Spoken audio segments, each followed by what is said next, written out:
Oh man, writing, musicking, working, trying to balance everything and then not die of exhaustion at the same Yeah. time. What are you writing? I mean, I've seen you've been putting stories up for the challenges on fantasy writing. Yeah, I've got two completed short stories that one is like first draft status, one is like second draft status. And the second one is the one that you actually helped me with, the Purple Prose Radiation one that I actually submitted. Results for that are in I think 5 days. But yeah, mostly, and I think and like there's a third one that I've outlined but haven't written yet. But two out of those three are all based on Reddit challenges. So Yeah, I'm um, doing this short fiction every month too. I really like it a lot. yeah, if nothing else, it's like it it breaks up the querying doldrums with like actual creativity and stuff. And I did just get a new music composition commission, so Oh, that's good for you. always How does that nice. work? I mean that's like actually in Los Angeles at least. That's my main creative output is composing Hmm. for uh, less video now, more like live performance. So it's like theater and dance and stuff. So I get gigs like that maybe like a couple times a year. So At least you have that. I mean, that's actually you're actually looking for that. yeah, exactly. I mean that's what I have my degree in and all that. It- I mean I've always kind of incorporated music and storytelling. Like I actually wrote a musical. I think that we talked about it last time, Yeah, I think so too. but it's just I kind of like, actually took a picture of, was it the musical that you wrote that I put on your graphic?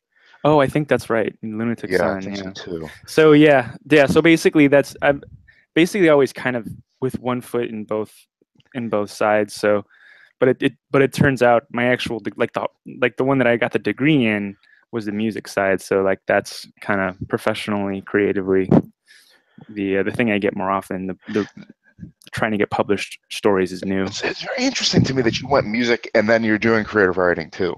Yeah. Why would you do that to yourself? I mean, you're kind I of successful in music though as well. It's like you're good at that, and you get money with that.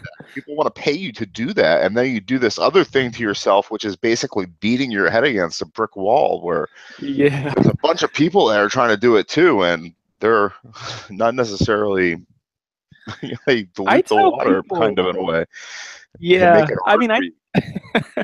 I tell people that That the people are one kind of ruining us, man. They ruin our reputations every time they say that they're a writer. I don't. man, that's true.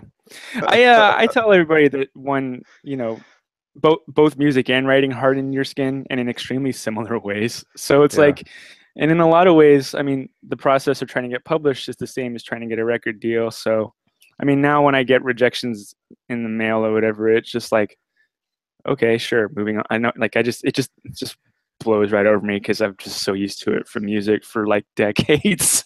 So, Yeah. it all kind of applies the same. But So the thing that you were doing on Twitter, and I was Pitch Wars, trying to, what was it called? Pitch Wars, Pitch Wars. And was that strictly through Twitter? pretty much. It's actually technically through. It's kind of there's a someone named Brenda Drake, and she has her website, and she is just like a saint and just it's in a way all these contests and stuff is it's a type of marketing for the authors and stuff who participate, but also I mean it really is just them like really trying to help out younger people and help out agents and stuff get connected. So technically it's all kind of run through her site. That particular one is like it's like there's others like DV Pit, which is full Twitter, or Pit Mad, all those. But then Pitch Wars um is actually all done through her site. And then Twitter is just kind of where the community lives. And Hmm. they also like there were kind of very inactive but still existing Facebook groups and that kind of a thing. But it's technically mostly through her site. Although when you're doing it, it does feel like a Twitter pitch event. Try saying that 10 times fast, Right. but uh, but but yeah. So it's actually mostly it's Brenda-Drake.com is the site, and And there's also a pitch war site, but I think he was having like technical difficulties or something. So mostly I just dealt with On the my Brenda brain, Drake man, one. it's like I'm writing this down and I'm forgetting it. It's Brenda Drake. Brenda dash Drake DRAKE.com. Drake like a small What does she dragon. write? What does she write herself? She's young adult. There's a series. It's she has several young adult series that she She's writes. YA. Okay. Yeah, I Have you believe ever read I anything believe by they're her? all. No, I haven't. Okay. Although library jumpers is actually something that I've heard of. Like, it's kind of like Cool. An some. interesting concept. Jumping from Yeah, library to library. Wow, that's neat. Idea. I think it's pretty. It's like if the movie Page Master was good. It's like that kind of a thing. Oh, okay. Um, it's cool. So yeah, and she basically runs all sorts of events like this, and Pitch Wars is one of the big ones. And this one is a little bit different because all the Twitter ones are kind of revolve around the same idea, which is you have a hashtag and then you have like a pitch that fits in a Twitter in a tweet. And then if it's liked by an agent, then you submit to that agent. But Pitch Wars is kind of bigger. It's Pitch Wars is it's like I think it was 150 people or something close to that, Because it was mostly you, and then there authors. was another person that I'd interviewed as well, which is really odd. Jess Creedon, who was on Tall Tales TV. So it was like Oh, a menage a trois of people that I was like connected to that were doing this pitch wars. I was like, whoa, what's going on with this thing? Did you pay to be involved, or was it just kind of like, hey, let's start doing this hashtag thing? no, there's a donation that you can do, but it's not required. You can definitely do it for free. The real thing about Pitch Wars is hard to submit to correctly. You have to have your completed novel, and you have to have your query done and a Twitter pitch. But what you actually do is you have to do a ton of research because you can only submit to 4 people out of 150. So Uh-huh. you have to, and they all post like here's my Twitter blog post. You have to go and read, some whoever is accepting your age range and genre, but it's going to be somewhere around like 40 or 50 blogs you have to read and find out of those people which 4 you want to apply to. Now, if you donate, I think you get 6, but the 4 people you submit to is just harrowing. It's very nerve because you have to read and like take notes, and it's intense. So when you narrow it down to the 4, they can tell when you query or not, or yeah, you basically submit to them as like a query, and you basically send them your first 2 chapters or whatever in your query, and like a short here's why I submitted to you thing. So these 4 And people are outside of the 150. yeah, out of 150, let's No, I'm say, sorry, they're outside of the 150, or are they within the oh 150? no, they're within. There's Oh, they're within. 150, Okay. mostly early authors. It's mostly who they are, and they're just, for whatever reason, they know Brenda, or they want to inspire more people to like read their own books, or they just want to help out, or whatever. And of those 150, you have to narrow it down. So usually it's like there's 3 age ranges. So it's going to be about 50 who are like taking your age range, like adult, young adult, whatever. And then of the 50, you then have to read 50 blog posts and say which one of these 50, which 4 do I want to apply to. So you have to narrow it down to 4 out of 150. Wow, you have to read 50 blog posts. Dude, it took like a week, like just crazy 50 reading blog them. posts is impressive. It's so many. You start getting it kind of soon. Like I started having like this this algorithm. Like, okay, how quickly did they mention romance? Okay, too soon. They're out. Okay, you know what I mean? Like, you can't just do all of it. But Wow. it was a lot of research. And then in the end, you submit to 4 people, and it's very personal. And they will read your submission. They do. They Yeah. will at least read, your chapters. I think there's this one very active person on Twitter, who unfortunately I'm blanking on her name, but I think she posted that she got a total of 1.8 million words submitted to her. Wow. And we're just kind of, it was just insane, and so yeah, so if when you submit, the next step is whether they Is request this is this a person who writes fiction or she just reads fiction? they write it too. A lot of them kind of just take off from writing to participate in this event. I It's like, wouldn't do that. I wouldn't do that. yeah, That's forget about that. dude. That's not something that I It's would want to do in one any. I wouldn't want to do this. Would you right, want to do exactly. that? So I you mean, have to. I mean, me, I don't think so. I don't. right? I really There's got to be don't. some kind of benefit to that. I mean, Well, I'm a person that wakes up at 2 o'clock in the morning, like rubbing my hands together, going, "Okay, guys, let's finish the story today. Let's write another story. Let's figure out what we're gonna do. Let's edit this yeah, podcast. Let's find some creative endeavor to do. I'm never going to read one. How many? 1.28 million 1.8. things, Yeah, and she did not read all of them, obviously, but I think obviously. she read like a fair amount of them for sure, like definitely. Oh, that poor So woman. it's For just free, insane. But yeah, right? For they free. She didn't get basically for paid. free. Oh, it's No, she horrible. didn't. Well, they're Oh, called that's torture. mentors, and it's really something to appreciate. Like they But really who is are. she though? I mean, They really, is she really somebody are big up in the wonderful industry or people. something, or would she be They're somebody that mostly would just be considered a authors. mentor? Yes, she was a mentor. Yeah, I mean, would since she be 100. somebody that you yourself would go, "Oh wow, yeah, you're a mentor," or No, is well, she somebody that's like you, like well, me? no mentors. No. She's a published author. She's like known, like they all are. And like the mentor is the term for like the 150 people you submit to.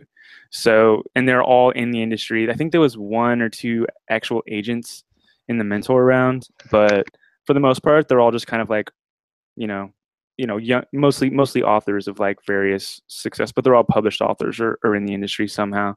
So they're basically kind of like the gatekeepers to try and help unpublished authors, revise their manuscript, and then in November, if you're chosen, Uh-huh. then you take a manuscript that your particular mentor who selected you from this first round has helped you polish and revise, and then in November you there's like an agent round where they try and get you hooked up with an agent. I think you get like a blog post like about you and your novel, and it's basically like a way to kind of get it shortlisted to like have an agent actually look at your query, consider it for real, believe in it because a published author has looked at it and said yes, it's good, that kind of a thing. So that's kind of like the end goal of the whole event, which is huge. That's a huge deal. So Yeah. it was very competitive. I think they had 2,600 uh, people competing at it this year. So it was pretty nuts. That's interesting. And you worked hard. It sounds like, well, I saw a few of your tweets. I saw a Yeah. few of So yours, and I saw a few of Jess's float through, and uh-huh. you guys sounded Yeah, exhausted. You sounded like it you were was a just, lot. yeah. So I did actually, they don't really want you to talk about it too much if you do, but I did get a full manuscript request, which at that point, um I kind of stopped talking about it a little because they specifically asked you like, look, if you post too much, oh hooray, I got a full request, and like makes other people feel bad and that kind of a thing. Yeah. So I actually stopped tweeting about it as much.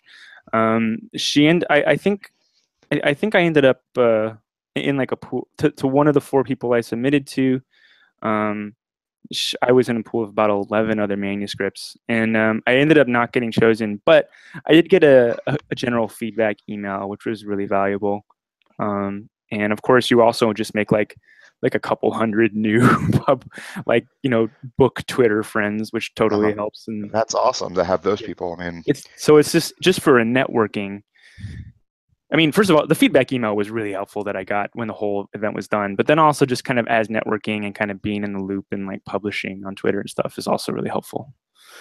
so has this is not the first year, obviously, for Twitter, not Twitter Wars, what's it called?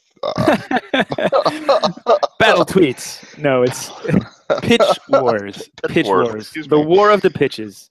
I'm worthless after 8 o'clock. It's like my brain just decides to shut down. Yeah. Pitch Wars, it's not the first year though for it. No, it's been around for a few years for sure, and it So grows every year. I don't actually know when it has started. anybody ever popped out of this thing? Oh yeah, they've actually they have numbers on it, but people definitely get published from Pitch Wars. It happens every year, more or less. So it's an effective process for sure. And actually, a lot of the people who sign up to be mentors are up. A handful of them are people who got published because of Pitch Wars. So they're like the people who kind of came up through the trenches and then got published that way. So it's And definitely we're not really even talking about indie anymore. We're talking about traditionally published with a house at that particular point in time. yeah, exactly. Traditional publishing. It's Oh, that's like fantastic. the in. So you're going to participate next year, or are you actually looking at a new world now? Well, um, I actually I think I don't remember how long ago I talked to you, but it It was was a while ago. I mean, you're like one of my first guests. I know I think it must have been like May. I don't really remember, but when I first talked to you, I had just started querying, and uh, it was back then. My novel was 150,000 words, and it was pretty intense and Pretty intense, difficult yeah. process. But basically, kind of as a result of my beta readers and a couple of strangers through Reddit, and then the feedback email I got after Pitch Wars, I kind of figured out a way to cut. Basically, I cut out two other storylines to make it all the same storyline All and right. location, even though it's still multi POV, but it's the same storyline. So I now have it's now down to 95,000 words, which It's is a perfect size for a first novel. yeah, exactly. And I actually I took a break from querying most of the summer. I think my last one was in June. And then basically like within like a week or so after um um Pitch Wars was done, I sent out some more queries. I sent out 13 more queries with a new length and new query, and I actually have gotten a full request since then. Oh, So, fantastic. That's got to feel uh, good. dude, yeah, I freaked out. Who are you querying? Are you querying agents? Or are you querying publishing? Are you publishing houses? I have not queried a publishing house. I've done a couple of small presses, but that was actually kind of back before I really knew what I was doing. I stopped doing publishing houses because I think my ideally I'll get an agent and that it'll go from there. So right now I'm just querying agents only. You might want to look into Mark Lawrence. Do you know who he is? He's a fantasy author. Yeah, I've seen around Reddit actually. Um, he He's does a something called the SBF. What is it oh, called? The is it blog off. is he Broken Empire? Is that him? I'm not quite sure. I've never read anything by him, but I have talked to two of his authors before. SBF, Guy, huh? yeah. What is it called? Science. Oh, I'm gonna look it up. Talk to two of his guys. They win contests and they get known. Like they Hmm. pop and they get Hmm. published. One of his dudes, Jonathan French, I've had a conversation with him, and his novel got picked up by Penguin, and he's getting Nice. traditionally published. Um, he's he's going from independent to traditional.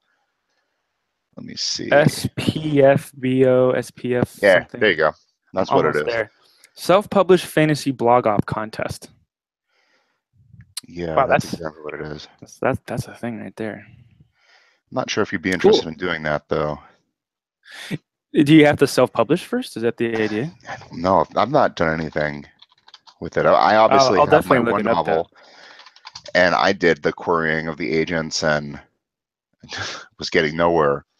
So I Yeah. figured that I would just go ahead and throw it up on Amazon and see what happened, which was nothing Mm. because I don't know how to market. Yeah, I don't either. That's why I don't want to do that. And there's a lot of agencies have rules about whether they do or do not take self-pub, which most of them it turns out don't. So I'm my just my theory is, I mean, yeah. it doesn't matter. I mean, change the name of the novel. What are they going to do? Was this ever published? No. How do are you sure? Yeah, I guess so. I mean, it's Uh-huh. if you search my name, definitely it comes up on Amazon as an author from the Champions anthology that my Reddit story is in. Mhm. So I'm afraid. I'm afraid of Google Foo. I'm afraid that it might ruin everything. I mean, I guess I could do it under a Honestly, I pseudonym. mean, if I don't know. you develop an audience and you become so important that you can make them money and nothing matters, Oh, right? that's certainly true. I mean, that's how Andy Weir did it with The Martian. Was he Exactly. couldn't get published, and You know, it just kind of all exploded when his And blog I was that I have a good. But feeling that what you're doing with short fiction is the way to go anyway. I think so. I think because short fiction is kind of like it's a really those magazines who publish those things, like they really look at your story and they don't care what your previous is. So Exactly. if you And can they have get an audience. and they've just got a built-in audience And exactly. they're So making money. And if they're making money and they have an audience, that audience is going to follow you to Twitter and they're going to build you up. right, And exactly. and if you have a novel, those houses are going to go, well, shit, he has an audience. They'll come to us. Yeah, yeah, That's exactly. my So current theory, anyway. That's I I definitely part of the reason that I was doing the short stories is because you've stressed it so much last time we talked, and I was like, oh man, Brian's right. I do need to be writing short stories. So I it's mean, it like, helps with chapter development too. It helps with character development, language development. yeah, It helps with the definitely. poetry of the language. That's what I find. I'm writing this novel now, and I feel like I'm just not doing that thing that needs to happen. Short fiction for me is wonderful because you have 5,000 words. Hmm. Boom. You have that deadline. 5,000 words. I have to cut it off. Now I'm floating in space. The infinity of possibilities are around me. It's like, now what? You could Yeah, just write forever. it's real tough. I It's totally real agree. tough. Yeah. Are you writing something for this month's challenge?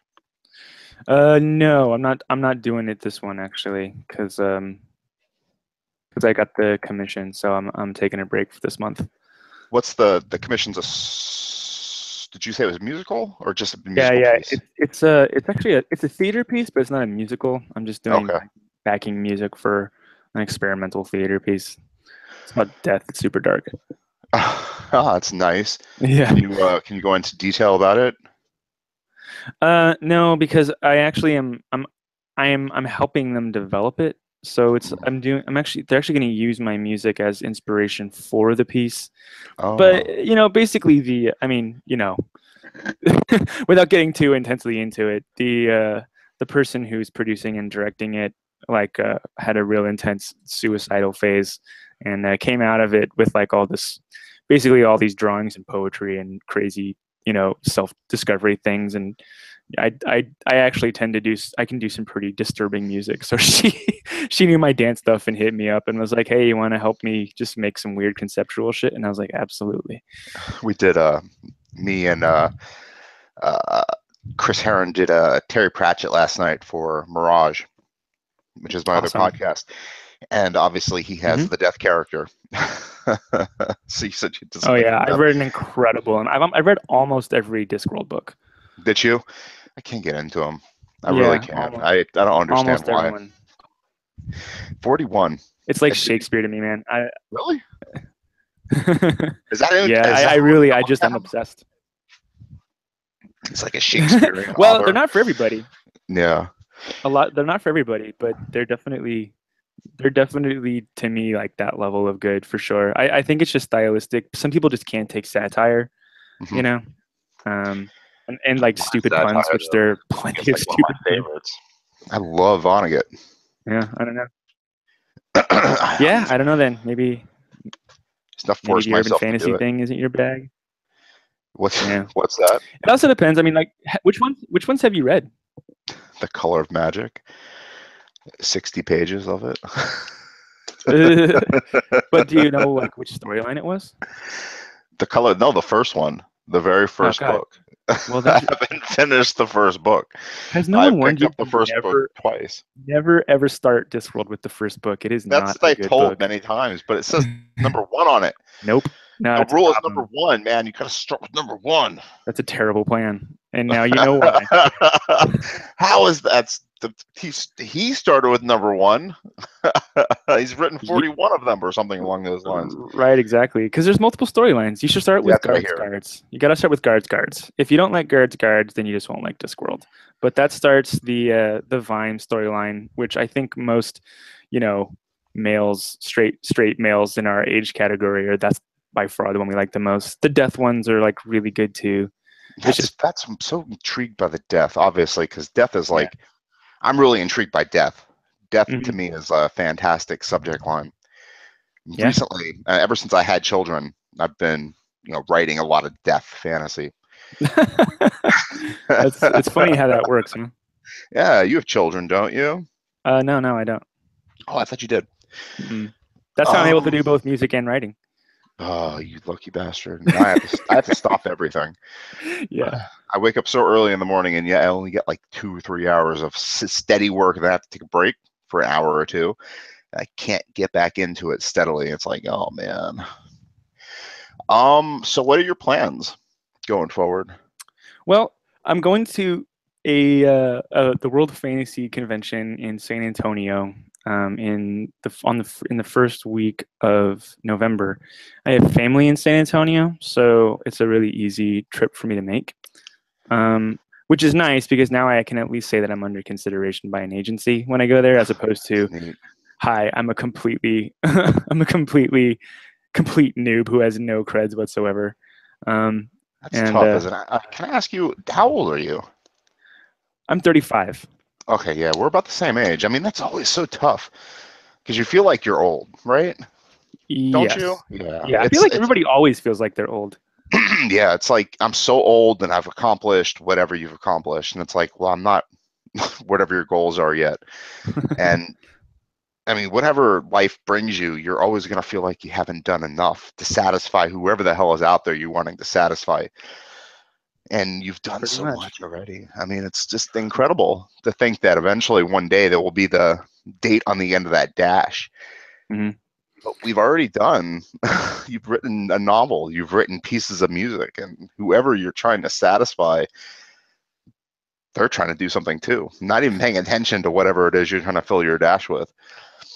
Yeah, I think that's pretty much the one. The in Discworld, the death one, like there's the thing that you see the most, I think, is death is just kind of like the courier, right? It's like a river Styx sort of a thing, right? Death is just there to help powerful people or important people personally, like in like the few seconds where they transition into death. Yeah, And like the number one theme is always it's just whatever you believe that the most that was true. And most of the things that you cared about in life, you don't care about in death. It's like the number one theme is like it's like if someone's like horribly in love and they both do like a dual suicide and they both turn into ghosts and death shows up and then the ghost is always like, oh, I actually don't care that much about what just happened. Why is that? And death is always like, it's glands probably. it's You don't chemical. have them anymore. And There's no more like, chemicals. yeah, so they're like, oh, well, that's a relief, and then they just fade away. Oh, that's written by Pratchett That's because Pratchett, now I yeah. want to write that story. Yeah, yeah. That's another reason you have to read Discworld, if nothing else, just because he's thought of most of all the clever ideas already anyway. I was telling my wife the other day of a great addition to my novel, the one I'm writing right now. It's like I want my character to throw his Olympic wrestling medal into the water after he wins it, and he goes, "Muhammad Ali did that already." That's true. Oh, Yeah, son of accurate. a Maybe your character can go to the spot where Muhammad Ali did it, because maybe, As an homage as to an my. homage, who knows? Where did he do that in Greece? I don't know. Gotta look that up. That's a great question. I have no idea. I So you're hope it going was to some San Antonio. totally. You're from Texas. Yeah, I was born in Houston originally. Wow. Do you have family there right now? Sure do. Actually, one of them.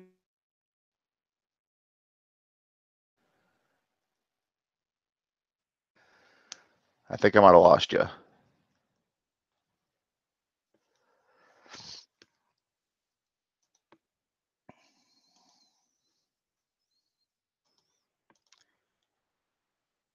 You still there?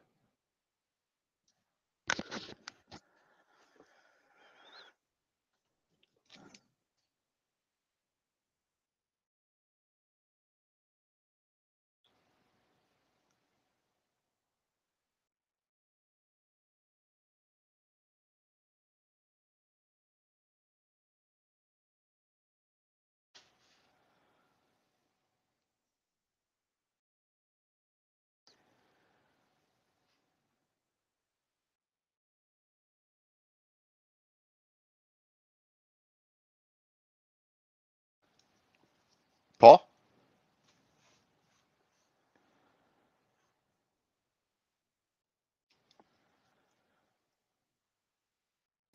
Hey Brian, are you still there? There you go. I don't know what happened to you. Right when you were going to tell me about Houston. You disappeared on We me. had a power outage. Our Oh, power flickered. So maybe the ghost of Harvey. I don't know. the ghost of Harvey. Now I'm looking at two portraits of you right now on my Google Hangouts. I should dump one of you. I think this one. Yeah. Well, this one I can. Okay, I got rid of one of Hello. Are you. you There you go. okay? Are you on Okay. your phone? Yes, I'm on the phone now. Okay. So my audio is gonna switch in a second. So fair warning. Anyway, yeah. As I was saying before my power went out, um, the Is your power I out? have actually. It's still out? Well, no, it's been flickering all Oh, day. it's So yeah, in Los Angeles on the really hot days, this is just a thing that happens because everyone's blasting their air conditioner, me and my girlfriend included. So you just don't even question it really. It's just like, oh yeah, Los Angeles power grid sucks. Hopefully we'll get it back in a little bit. should tell my wife that she wants to move to Los Angeles so bad. You Well, know, I love it here, but you know, it's got its ups and downs pretty much is the way it goes. I'm trying to get her to let us move to Seattle, Puget Sound area. Yeah, yeah. Seattle's kind of looking pretty attractive these days. Dude, You that or know, Denver. Here, Colorado's got it going on, money and dude. everything else. Yeah, but it's those are like exactly like all of my friends are either moving to Seattle because Portland even is too expensive now. So now we're all okay. Well, Portland's out, so I guess let's do either Colorado or Seattle next. And especially to people from Los Angeles, it's like, well, I hear it's not 110 degrees constantly, so Yet. I think it's going to that's a happen bonus. eventually. Yeah, Anyway, your family is in Houston, and Harvey. yeah. And my dad's side is you know they're all Texans. That's just like what they are. And one of my cousins is actually he's like an EMT, like that's his job. So I was following all that stuff very closely because my cousin Kyle was just like entrenched in it, and I think he was out. He did not come home for 140 hours straight. Wow. Like just on the job, just like catch and sleep where we can, sort of a thing. So it was. I mean, and mostly I think he's not like a nurse or anything. So his main thing is like assessing and like transporting and then trying to find a place to like put everybody. So Uh-huh. he was out there on like flat bottom boats all day, just kind of like grabbing people and bringing them back and that kind of a deal. It was intense. So definitely very closely connected to Harvey. I also lived in Florida. I mean, I was in northern Florida, but I got friends who like I have a friend who lives on like Key West. So I basically the entire southeast coast is getting bombarded, and I'm just like I have front row seats from all like the Instagram and Facebook posts about it. It's pretty intense. And then of course the entire Pacific Northwest is on fire right now. So Isn't Los Angeles on fire too? we were on fire briefly. Yes, that Oh, is also briefly. accurate. Yeah, the Latunia Canyon fire, I cord which cut, we could. so I don't know anything other than what I read on Twitter and Google News.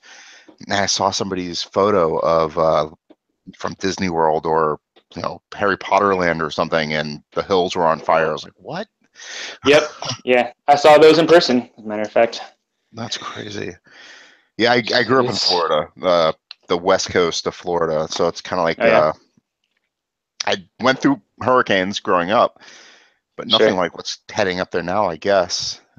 Oh yeah, it's Fortunate. there has been nothing like it. Key West is it's just ravaged. Like every leaf on every tree is just gone. And like there are trees that fell down, a bunch of roofs that were lost, and it's just crazy. It's such a powerful storm. Yeah. I I don't know. Global warming, not global warming, depending who you talk to. Yeah, It's yeah, definitely happening more and more often. And Jose's yeah. coming, and Katia's in the Gulf of Mexico. I mean, what a Man, world. Jose coming too. Like that's just Yeah. insane. Harvey and then Harvey and then Irma and then Jose after that. Like it's just never happened in recorded history. Yeah, right. This Clearly, stuff. Yeah, right. yeah, no one would believe it. The 3 hurricanes. I mean, they're just destroying everything. Yeah, And the it's earthquake crazy. in Mexico, 8.2. And Yeah, that's actually the one that has the Californians scared the most. yeah, Because did you as an feel that indication, at no, all? we I mean, didn't I know feel it, southern but it's Mexico, but it's we didn't feel it at all. But it's like,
hey, hello.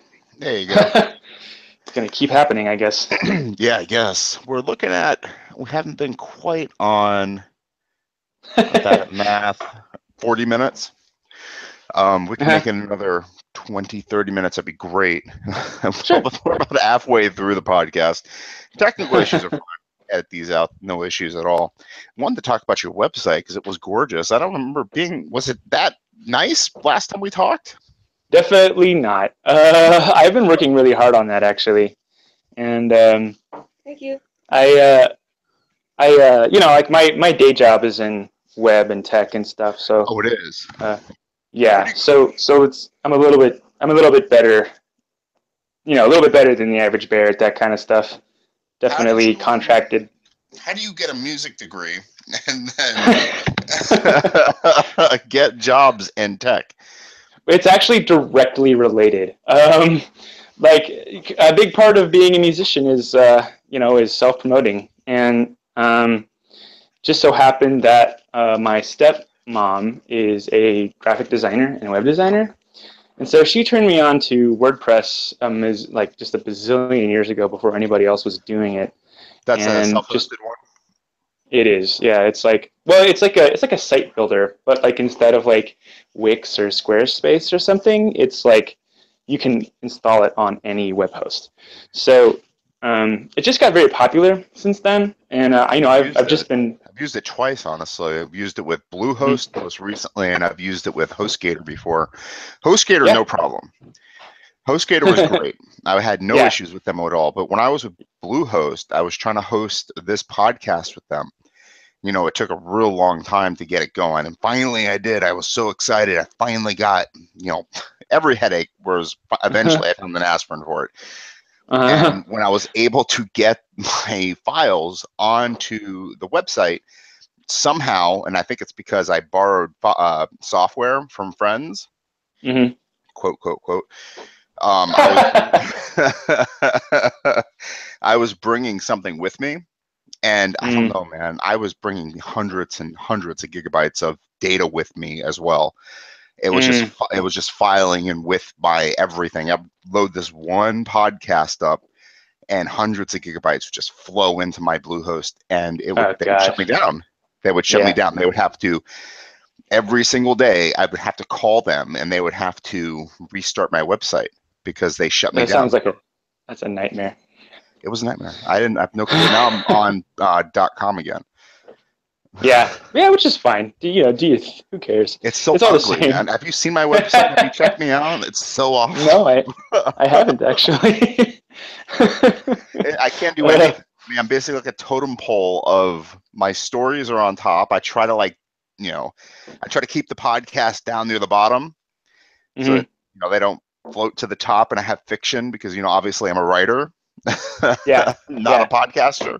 So I try to keep the stories near the top so people know who I am. And yeah. It doesn't matter. It's so awful. It's just so bad. Yeah, yeah, you What? know. So jealous of you guys, man. You get such a beautiful website. It's so gorgeous. I just clicked. I mean, I clicked your what is it? Your link in your Twitter account. It's like, Mhm. boom. Here's a gorgeous picture of something. I can't remember what it is right now, but it was gorgeous. It was wonderful. Oh yeah, yeah. It's well, yeah. You know, I been building sites for a long, long time, and every time I build a new one, it's like a fun project. I'm not that great of a designer, but I am good enough at it where building a site is actually fun instead of a nightmare. So, Uh-huh. so that's kind of where it all comes from. And that particular site it's really, you know, because I actually provide it for, I link to it in my queries now, and I provide it to any new beta readers I bring on, and they can like it has like a glossary and like maps and stuff. So, and the music, there's music posted on it. Well, So where was it's a it? lot of fun. This is not the site that I was looking at, was it? It depends. On orcsong.com, Ah, if you, okay. that's the one. And if you click on all the links on the bottom, there's like, yeah, there's like music and pictures and maps and stuff. You can like just yeah, it's Yeah, the links are all on the bottom. but that's for some reason on your Twitter, it's not connected. It's different. No, I am, yeah. So I have the paulmathis.com and I have orcsong.com, and I'm actually not really linking them up right now. Um, I'm mostly just using the Orcsong thing as like promotional, like when I send the link to people. I'm not really publicly posting it yet because you know the book hasn't been published yet, so it's not something I'm I'm pushing like publicly too much yet. So whose art is this?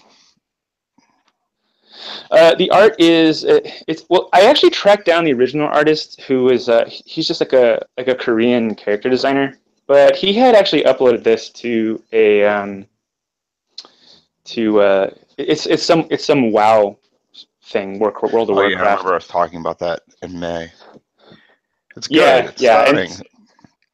it's amazing. And I actually tracked him down and tried to add him on Facebook just to kind of get his permission. But it was uploaded as kind of like fan art, which is and it was like tagged as like Creative Commons or whatever. So as long as I'm not using this site for for selling stuff, then it's allowed. But you know, as soon as I start like if I add a link to the book or anything like that, then I'll have to get different Could you pay him for the different picture? art. Yeah, well, I actually tracked him down and tried to add him on Facebook. He's not really online at all, but Hmm. he has an old DeviantArt. But he never got back to me. So I would happily pay him for it if I could. He doesn't seem to care. And this music is yours. The music is mine. Yeah, just a bunch of mostly just a bunch of like you know scrappily recorded little ditties. I got a couple of friends playing on a couple of them, but That's so neat. yeah, it's mostly just yeah. I think it's like 18 minutes of music now, more or less. That's cool. Um, Authors don't yeah. do this, man. I don't do this. Yeah, well, you know, it's like I'm a world builder. I've always built worlds, and then writing is like, well, I guess I put stories in the world, sort of a thing. But I So, think you do you know, something it's more than just world building, though, because you're filling it with actual characters. And not only that, but you're finishing the stories. When you publish a when you do your short stories and you put them up for the challenges, you're doing something that allows an audience to, I don't know what witness it is the word that I want to put out. You're allowing people to share it with you. And this is cool. yeah. I mean, I, great. I mean, well, thanks. To me, it's like you know, like I think that you like when you build a world and when you tell a story from that world, it's like a really internalized thing. Like you never really know how much of yourself you're going to pour into your stories Mhm. until after it's written, and then after that, it's you know people will connect with it, and you'll realize that they're connecting to like a part of you that you didn't even anticipate. And I just think that that's the whole point. And I think you know the more immersive you can make that experience for like fantasy readers or whatever is like that's when it's the most rewarding. So giving them, I think, giving people like the most that they can to kind of like see this crazy inner world you've created is like that's the real fun. That's like the real reward, you know, just because you just feel connected to people. Do you think that Brenda Dash Drake is just collecting people's email addresses and using them to sell her own stuff? You know what I mean? Well, I haven't gotten any spam yet. But if she is, I'll just let you know. It's I such definitely, that's such a great way to yeah. collect. You know what I mean? Well, they definitely, like, I signed up for a couple of newsletters of some of the authors that I submitted to.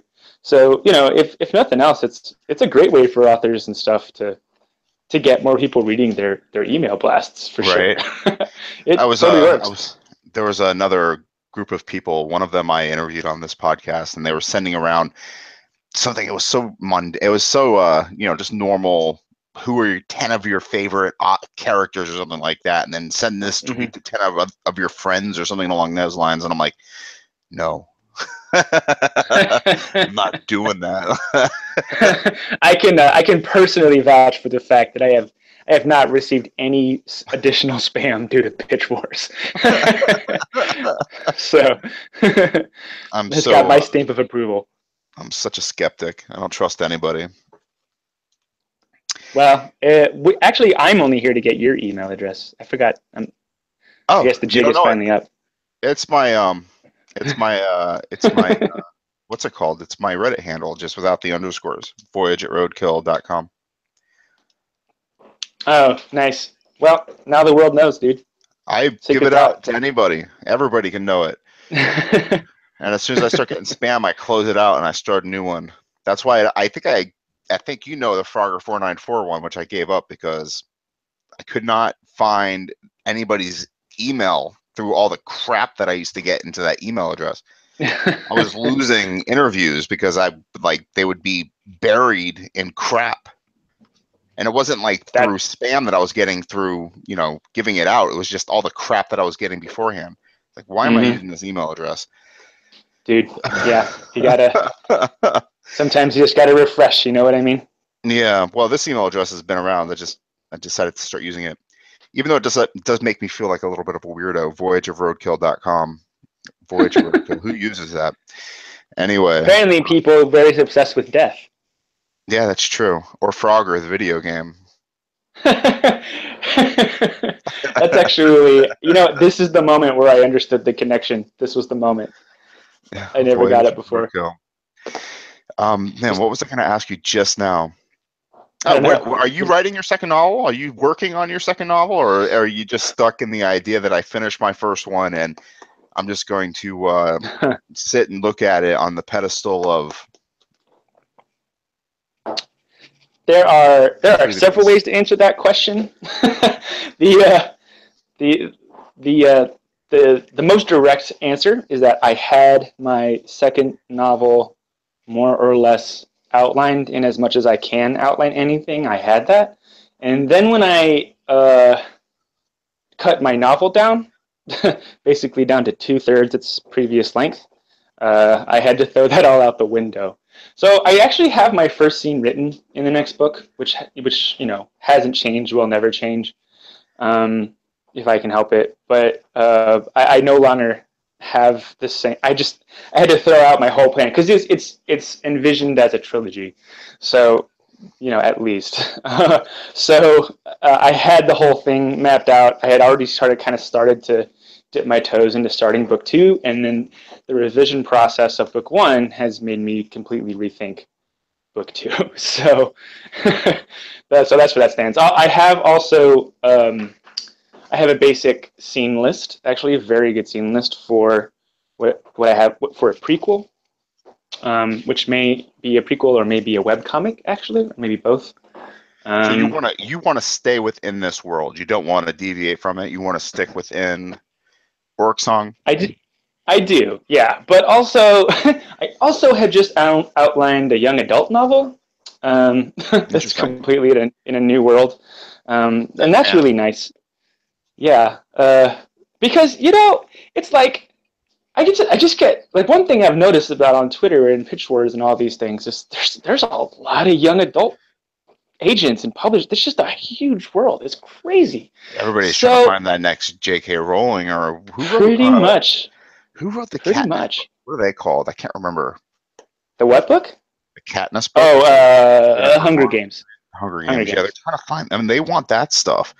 Unfortunately, I think the world is filled with people who are like, "Damn it, I should have found that thing. I'm going to find the next one."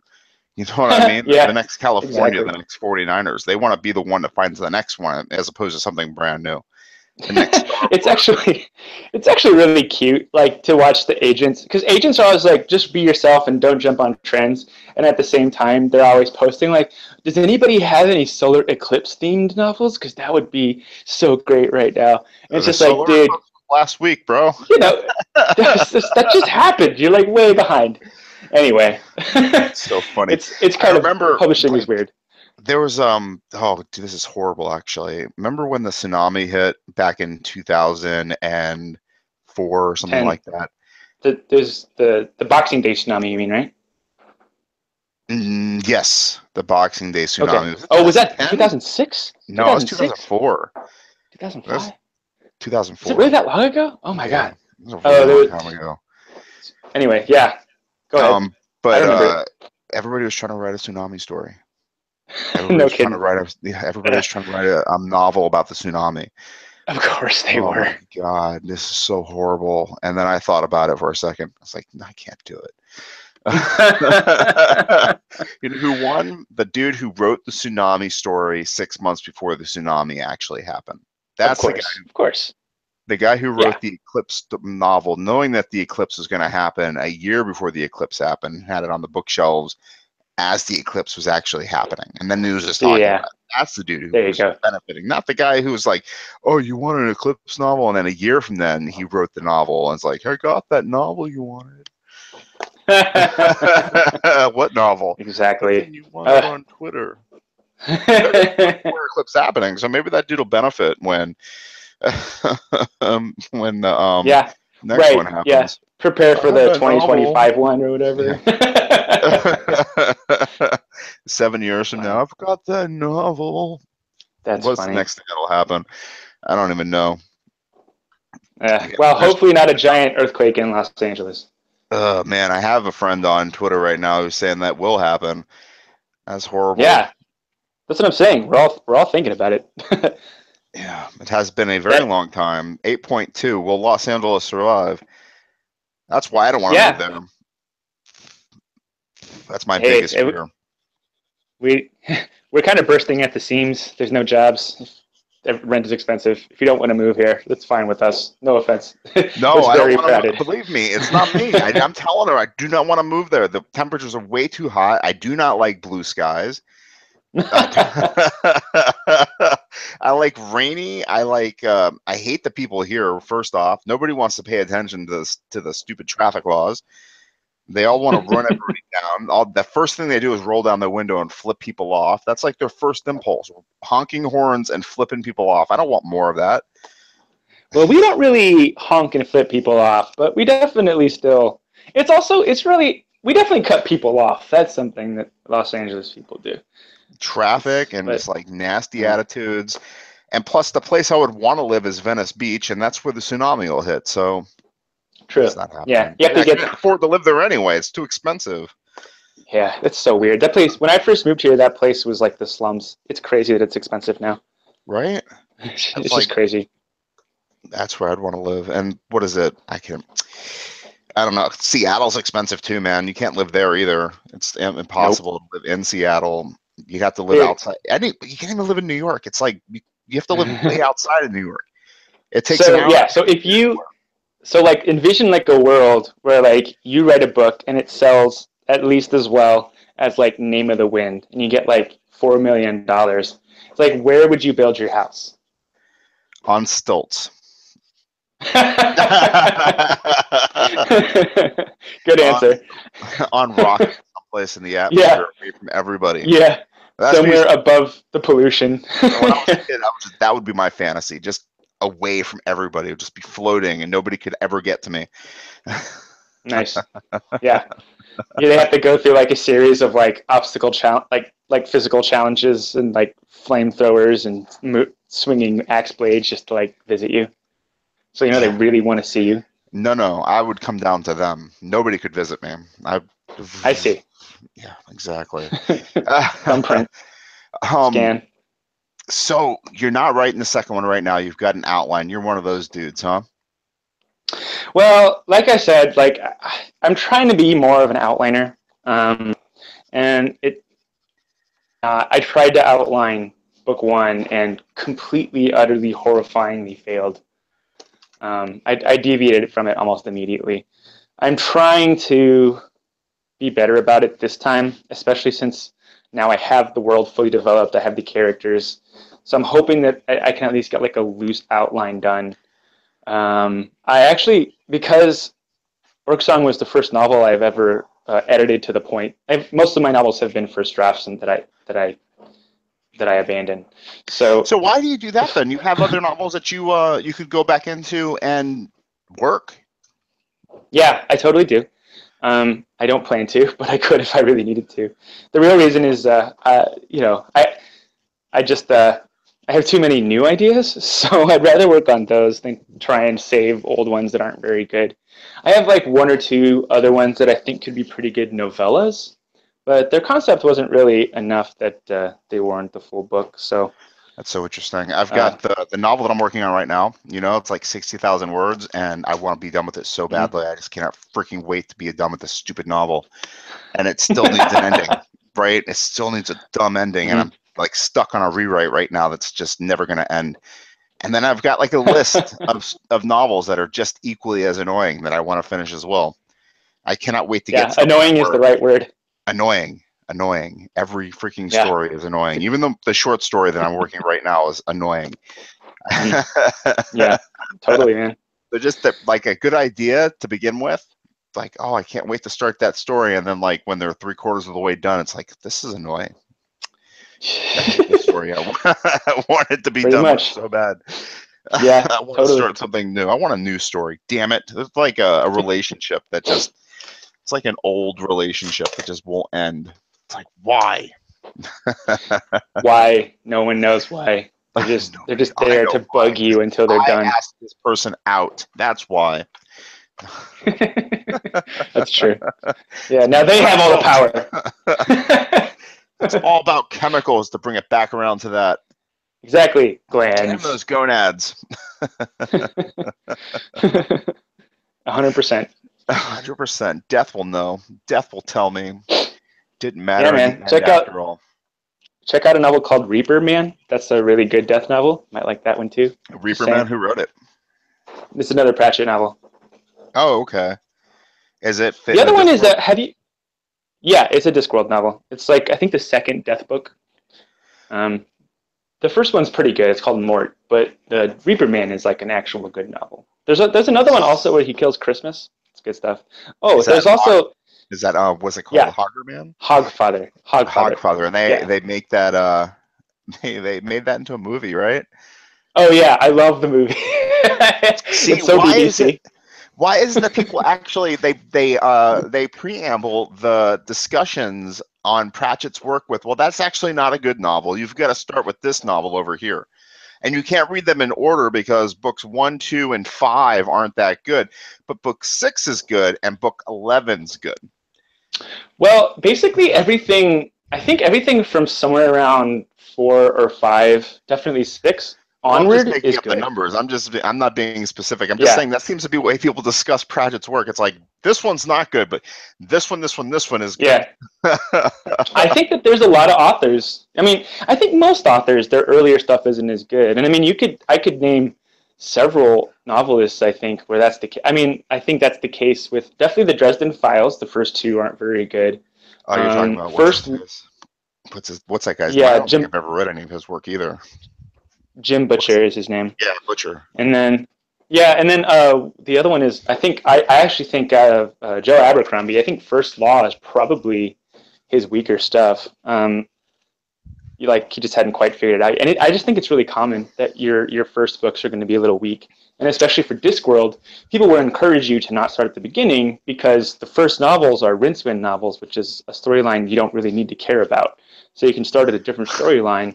Start up with a good book. Just drives me crazy, man. That just drives me absolutely crazy. You know what my problem is as a kid? My mom worked in a library, so I had no idea about fantasy. I would just walk up and down the stacks and just pull books. You know what I mean? Yeah. I would try authors Mhm. and different things, and I'd do a decimal system, and I would try nonfiction, this and that and the other thing, and never really got into Mhm. fantasy. So C.S. Lewis, I would just read over and over and over again. But That's I funny. never really had like anybody guiding my fantasy tastes other than exploring. Totally. And I Yeah, got mine. I was literally. I mean, I grew up in like a swamp outside of like distant Houston in Texas, so I pretty much was the exact same thing. But the library was basically one of my babysitters because both my parents worked, and I was the same way, but with the Tolkien shelf. I would just start yeah, at the top and go just whatever publication order, Tolkien, this. Because once you trust an author enough, then you can go back and go in publication order. So after you've read The Hobbit and Lord of the Rings, then you can go back and read like all the weird shit he wrote for his kids and whatever, you know. I guess it was Anne Rice, man. I guess I read Anne Rice over and over and over again, and Stephen King and Dinar Kuntz. Dinar Kuntz was like, I love Dinar Kuntz. Oh, nice. I've never read anything by Kuntz ever. Oh, really? I've read Anne Rice, obviously. Yeah, Yeah. but The Vampire Chronicles was the best. The idea of living forever with vampire powers was just the best thing. Except I love yeah, it food. was a thing, huh? I didn't like the idea of not being able to eat. And it was like, it would depress me that I wouldn't be able to eat pizza. You know what I mean? The idea with a life without pizza was just really horribly depressing. I agree. No, not one taco again for the entire rest of your life. Oh, that's one reason moving to Los Angeles would be the shit.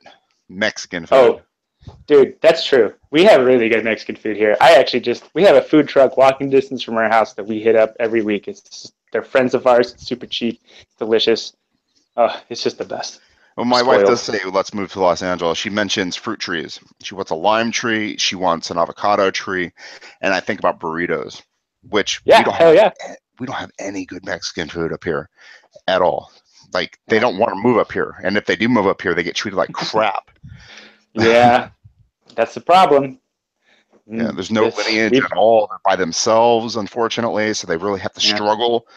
But down there, I guess, there's a lineage, so they can have, they can invest in restaurants and stuff like that. So yeah, of course, it's just they're Californians. It's just part of the culture, for sure. That's awesome. That's something to think about.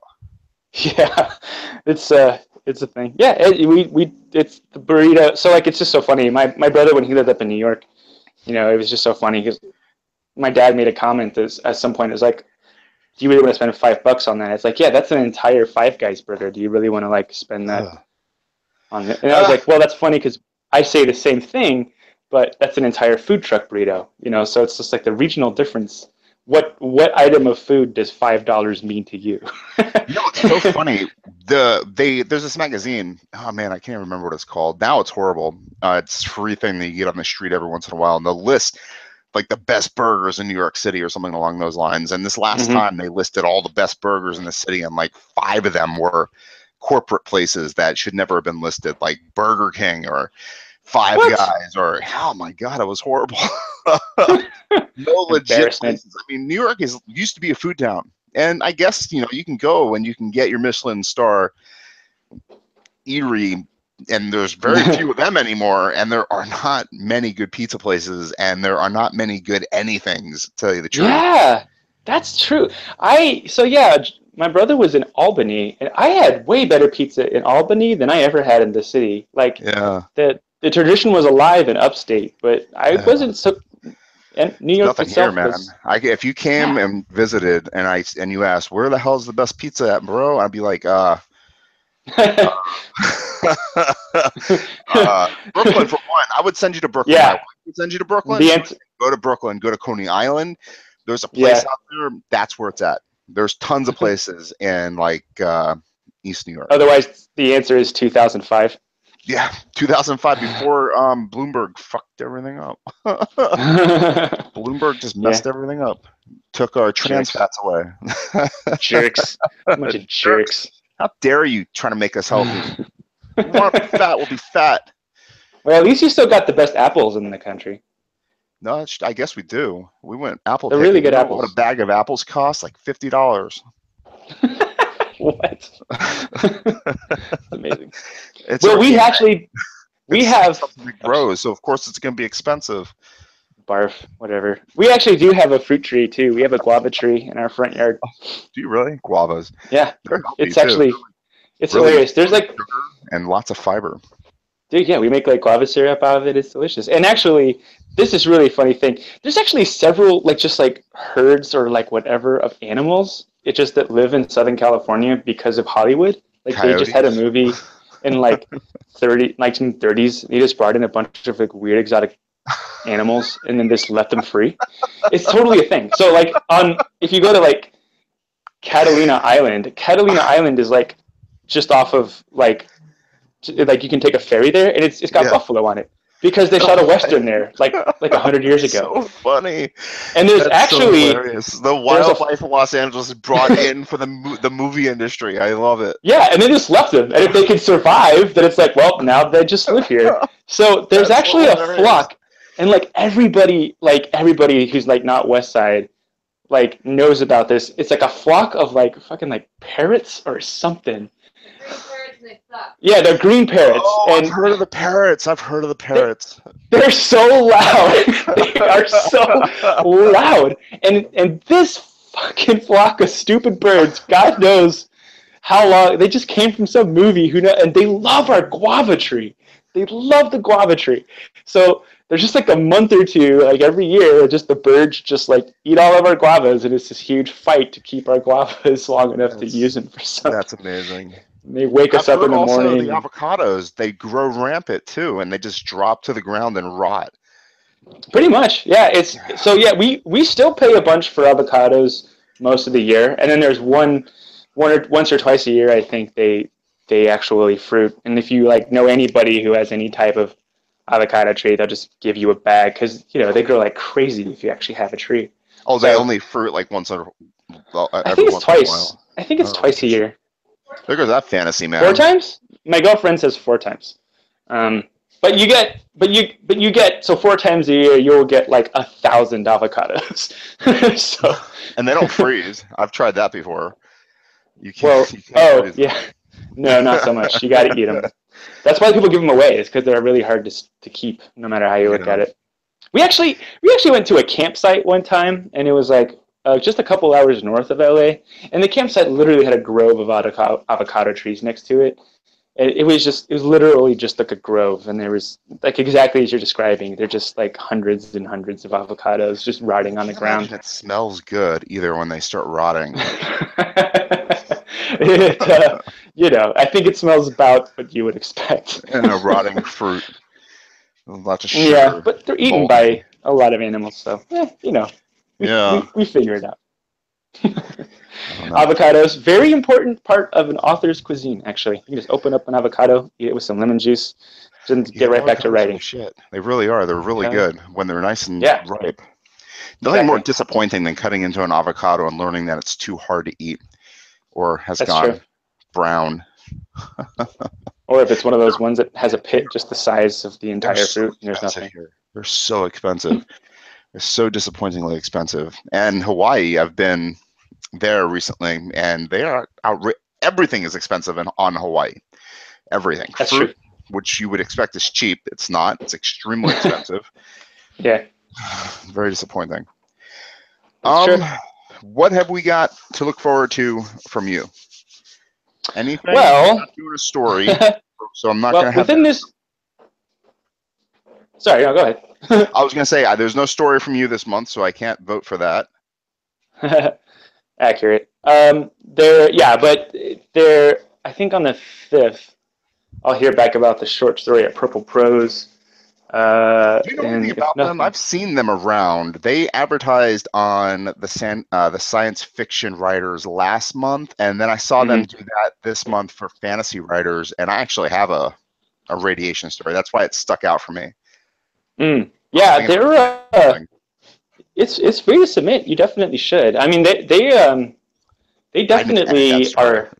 That's why I'm not going to do it. Yeah.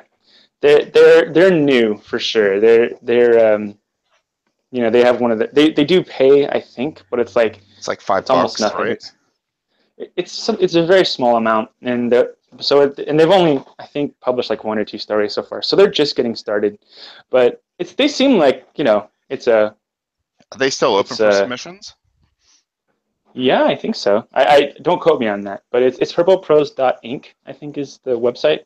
I'll check them And out. I do have a story that I would love to work on and send it out. I want to get more stuff out there. Like I said, I talked to you in May about it, and I'm very bad. I'm horrible because I don't like the black hole. You know what I mean? You send stuff out and it yeah. disappears. You don't know what happened to it at all. It's not showing up in print, but it's definitely Yeah, not. You're not getting any results either. the other one that I have several short stories, but 2 of them I quite like. The other one that I have on my radar is the Clarion Sci-Fi Workshop. Are you familiar with that? No. Yeah, it's something at UCSD, which I've been there several times because it's just Southern California stuff. I did a performance there a while ago. So I like UCSD. It's close to my house. And they do a sci-fi fantasy short story workshop.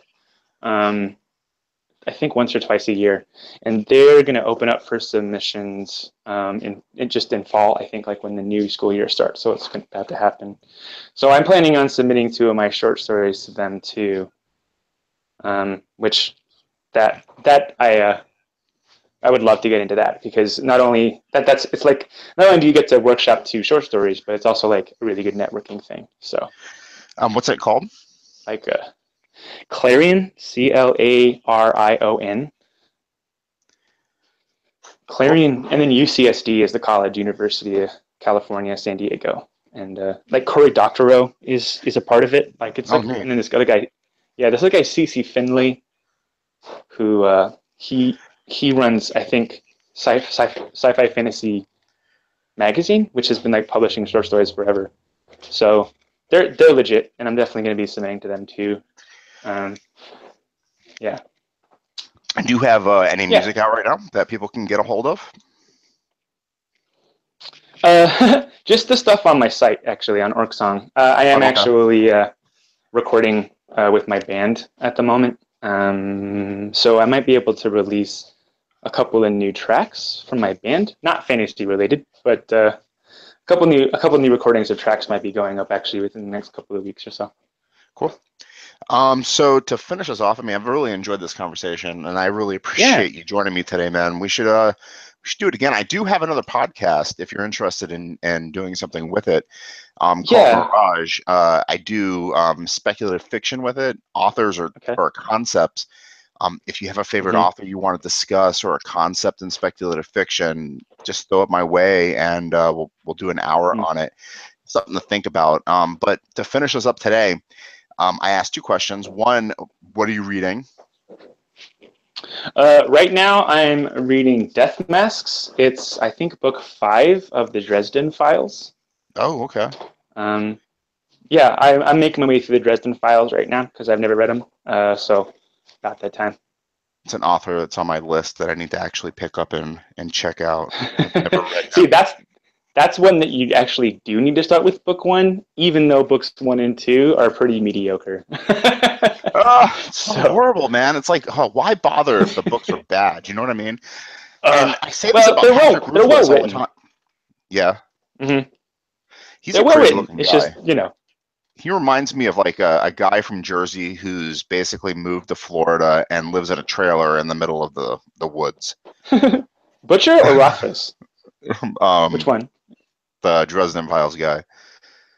Yeah, Jim Butcher. Yeah. He looks like a hermit. We all do. All of us authors. We all look like hermits. What are you gonna do? I got the beard even now. Oh, do you? Oh, yeah. You always have the beard, don't you? Yeah. Second question. I stopped trimming it. You stopped trimming it. I just don't care anymore, man. Have you watched any BoJack Horseman this season? I haven't seen. I didn't see any of last or this season. I'm way behind. Okay. The cat, the BoJack Horseman's ex-girlfriend, the cat. She has an assistant, a hipster assistant. I want to grow that beard, a cartoon beard. Anyway, my second question is, I guess I didn't ask you this last time. These questions are kind of new, and I guess, what if you could tell somebody who's struggling to create? What would you tell them? who's struggling to create, Yeah. I would tell them what Sure. I always tell people, which is that the reason that we create stuff is to get better at creating stuff. Oh, that's a So good one. as long as you are creating and that you finish what you create, or a good percentage of what you create, then you're getting better at creating, and that's all that matters. Everything else kind of, yeah. Get better.